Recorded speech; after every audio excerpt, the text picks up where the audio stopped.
কি অবস্থা sister and brothers, নিয়ে আসলে আপনাদের জন্য কোবরা পারফিউম আমার কমেন্ট বক্সেস পাবলিকের জন্য।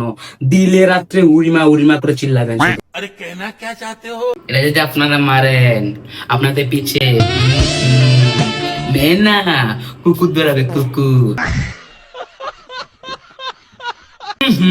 কমেন্ট বক্স থেকে অনেক গন্ধ আসছে, একটু মেরে দেখি তো। এটার এতই অ্যাবিলিটি, ফ্রি টিকেটে উপরে চলে যাবেন, উপরে। তো ব্রাদার এন্ড সিস্টার, এটা নিতে আমাকে ইনবক্স করা লাগবে না, আমি এমনি আপনাদেরকে পাঠিয়ে দিব। गजब बेइज्जती है। যারা কমেন্ট করে তাদেরকে তো এই জিনিসটা ফ্রিতে দিয়ে দেবো, ফ্রিতে। क्या बोल रही है। উপরে পাঠানোর জন্য একদম বেস্ট জিনিস। ओ भाई मारो मुझे, मारो मारो मुझे, मारो मारो। नहीं ये मजाक हो रहा है, एक सेकंड यार, मजाक हो